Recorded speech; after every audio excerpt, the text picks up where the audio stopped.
नमस्कार दोस्तों, स्वागत है आपका IAS PCS स्टडी विद दिवस चैनल पर।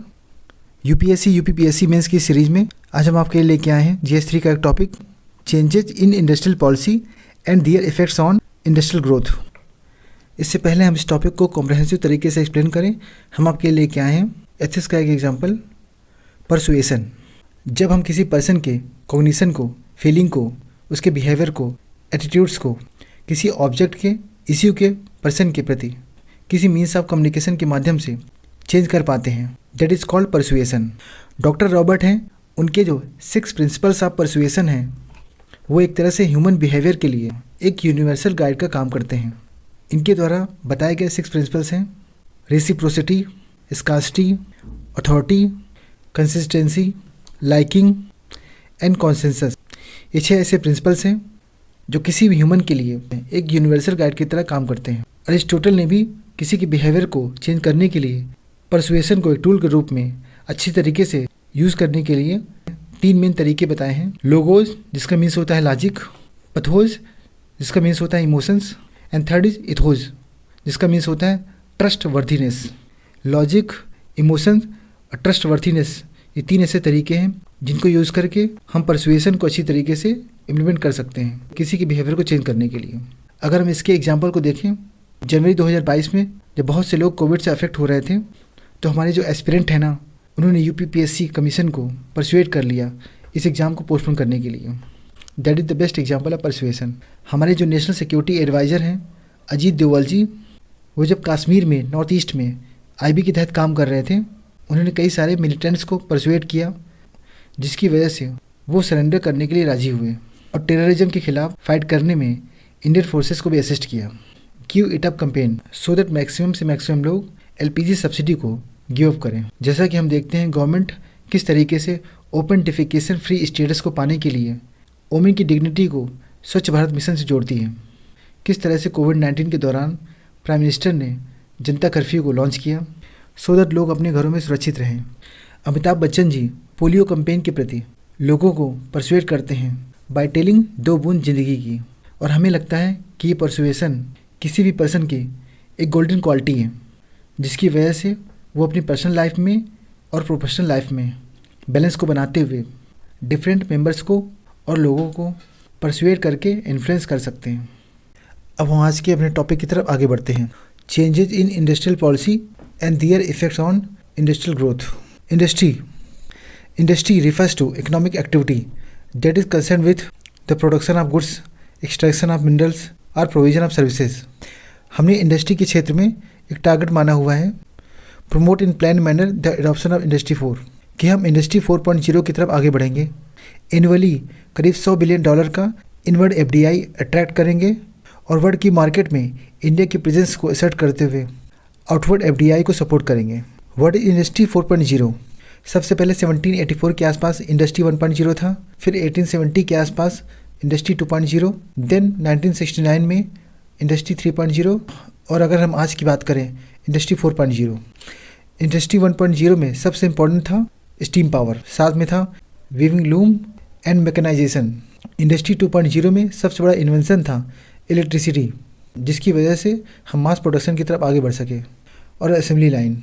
इंडस्ट्री 3.0 में ऑटोमेशन था because of electronics and computers. और आज की अगर इंडस्ट्री 4.0 की बात करें, जिसमें साइबर फिजिकल सिस्टम है, इंटरनेट ऑफ थिंग्स है, नेटवर्क्स हैं, बिग डेटा एनालिसिस है, स्मार्ट फैक्ट्रीज़ हैं, इंटर ऑपरेबिलिटी है, और हमारे इंडिया में इंडस्ट्री 4.0 को एक प्लान तरीके से लाने के लिए काफ़ी प्रयास किए जा रहे हैं। एक्चुअली इंडस्ट्री है ना, वो हमारी कंट्री की इकोनॉमी की ओवरऑल ग्रोथ के लिए बहुत ही डिसीजिव रोल प्ले करती है। अगर हम 8 कोर इंडस्ट्रीज़ को देखें, इलेक्ट्रिसिटी है, कोल है, क्रूड ऑयल है, नेचुरल गैस है, रिफाइनरी प्रोडक्ट्स हैं, फर्टिलाइज़र है, स्टील है, सीमेंट है। ये 8 कोर एरिया है जहाँ हमारी कंट्री की बेसिक इंडस्ट्री लाई करती है। जैसा कि हम जानते हैं we are approaching for industry 4.0, तो इसके लिए एक बेहतर पॉलिसी एक बेहतर आउटकम दे सकती है। अगर हम इंडस्ट्रियल पॉलिसी के ऑब्जेक्टिव को देखें, सबसे इम्पॉर्टेंट है sustainable growth and productivity, employment को इन्हांस करना है और हमारे प्रीसियस ह्यूमन रिसोर्सेज को ऑप्टिमल तरीके से यूटिलाइज करना है, इंटरनेशनल कॉम्पिटिटिवनेस को बढ़ाना है और इंडिया को इंडस्ट्रियल सेक्टर में एक ग्लोबल पावर के रूप में लेके आना है। हमारी जो नई इंडस्ट्रियल पॉलिसी आई 1991 में, इसका मेन मकसद था इकोनॉमी को लिबरलाइज करना, सो दैट इंडस्ट्री में जो भी ब्यूरोक्रेटिक हर्डल्स है उसको दूर किया जा सके। अगर हम न्यू इंडस्ट्रियल पॉलिसी 1991 के प्रोविजन को देखें, फर्स्ट है D reservation of public sector. Actually जो भी हमारे इंडस्ट्रियल सेक्टर होते थे वो बेसिकली पब्लिक सेक्टर के लिए रिजर्व होते थे। उन सारे सेक्टर्स को 5 कोर एरिया को छोड़ करके कम कर दिया गया। मेन 5 कोर एरिया हैं arms and ammunition, atomic energy, mineral oils, mining, rail transport. और आज की डेट में 2 सेक्टर ऐसे हैं, एटॉमिक एनर्जी और रेलवे, जो कि रिजर्व किए गए हैं पब्लिक सेक्टर के लिए। सेकेंड है डी लाइसेंसिंग। एक तरह से कुछ शॉर्ट लिस्टेड इंडस्ट्री को छोड़ करके जो भी प्रोजेक्ट्स हैं उनके लिए इंडस्ट्रियल लाइसेंस को ख़त्म कर दिया गया। आज की डेट में 4 कोर इंडस्ट्रीज़ हैं जहाँ पे लाइसेंस की ज़रूरत पड़ती है। Electronic, aerospace and defence equipment है, हजार्डस केमिकल इंडस्ट्री है, इंडस्ट्रियल एक्सप्लोसिव इंडस्ट्री है, और जो सिगार है, सिगरेट है, और टोबैको मैन्युफैक्चर्ड सब्स्टिट्यूट हैं। ये 4 ऐसे एरिया हैं जहाँ पे आज की डेट में लाइसेंस की ज़रूरत पड़ती है। नेक्स्ट है disinvestment in public sector enterprises, so that उनकी एफिशिएंसी को इन्हांस किया जा सके और कम्पिटिटिवनेस को प्रमोट कर सके। लिबरलाइजेशन ऑफ फॉरेन इन्वेस्टमेंट, एक तरह से फॉरेन इन्वेस्टमेंट को पूरी तरह से लिबरलाइज कर दिया गया। फॉरेन टेक्नोलॉजी एग्रीमेंट, जो भी टेक्नोलॉजी रिलेटेड एग्रीमेंट हैं उनको ऑटोमेटिक तरीके से अप्रूवल देने का प्रोविजन किया गया। एक MRTP एक्ट है, monopolies and restrictive trade practices, जिसको अमेंड किया गया सो दैट जो एसेट की थ्रेशोल्ड लिमिट है ना उसको हटाया जा सके। बाद में इसको रिप्लेस कर दिया गया कंपटीशन एक्ट 2002 के द्वारा, हमारे कंट्री में कंपटीशन को प्रमोट करने के लिए। इस तरह से हम ये कह सकते हैं कि ये इंडस्ट्रियल पॉलिसी 1991 एक वाटरशेड पॉलिसी थी हमारे इंडिया में इंडस्ट्रियल सेक्टर के प्रमोशन के लिए। 1991 में जो इंडस्ट्रियल पॉलिसी आई उसके अगर आउटकम को देखें, लाइसेंस है, परमिट है, कोटा राज को पूरी तरह से ख़त्म कर दिया गया और ये प्रयास किया गया जो इंडस्ट्रियल ग्रोथ है उसमें ब्यूरोक्रेटिक रेड टेपिज्म को पूरी तरह से रिमूव कर सकें। एक्सपोर्ट को बूस्ट करने के लिए कई सारे स्पेशल एफर्ट्स किए गए, लाइक एक्सपोर्ट ओरिएंटेड यूनिट्स को ओपन किया गया, एक्सपोर्ट प्रोसेसिंग जोन को प्रमोट किया गया, स्पेशल इकोनॉमिक जोन बनाए गए, और इसकी वजह से जो भी मल्टीनेशनल कंपनीज थी उनका इजी एक्सेस, इजी एंट्री हो पाई, जिससे एक प्रॉपर कंपटीशन डेवलप हो पाया और इससे कहीं ना कहीं गुड्स एंड सर्विसेज के प्राइस भी कम हुए। एक तरह से जो भी डोमेस्टिक और फॉरेन इन्वेस्टमेंट था वो हर एक सेक्टर में प्राइवेट फर्म के लिए ओपन कर दिया गया। बट इस इंडस्ट्रियल पॉलिसी की कुछ लिमिटेशंस भी रहीं। जो हमारा मैन्युफैक्चरिंग सेक्टर है ना वो करीब 16% पे स्टेगनेट रहा। इंडस्ट्रियल पॉलिसी में जो भी डिफिनीशंस हैं उसमें काफ़ी वेगनेस देखने को मिलता है, उनको प्रॉपर तरीके से डिफाइन नहीं किया गया। हमारे इंडस्ट्रियल सेक्टर में एफिशिएंसी को इम्प्रूव करने के लिए एक प्रॉपर इंसेंटिव की कमी देखने को मिली। लेबर डिस्प्लेसमेंट देखने को मिला due to restructuring and modernisation of industries, और जो क्रेडिट की फैसिलिटी है ना वो सिलेक्टेड एरिया में होने की वजह से हमारे इंडस्ट्रियल पैटर्न लोकेशंस में डिस्टॉर्शन देखने को मिला, क्योंकि कहीं ना कहीं हमारे क्रेडिट सिस्टम में नॉन यूनिफॉर्मिटी देखने को मिली। अभी हमने देखा जो हमारा मैन्युफैक्चरिंग सेक्टर है ना वो करीब 16% पे स्टेगनेट रहा। इसमें कुछ इश्यूज हैं, चैलेंजेस हैं, उसको देख लेते हैं। फर्स्ट है infrastructure and logistic issue. Actually जो हमारा मैन्युफैक्चरिंग सेक्टर है ना उसके फिजिकल इंफ्रास्ट्रक्चर के लिए कैपेसिटी डेफिसिट देखने को मिलता है। पुअर रोड्स हैं, एयर कैपेसिटी, सीपोर्ट कैपेसिटी वो पर्याप्त नहीं है, जो वेयर हाउसेज है ना वो प्रॉपर नहीं है, और कहीं ना कहीं पावर सप्लाई भी इनएडुकेट है।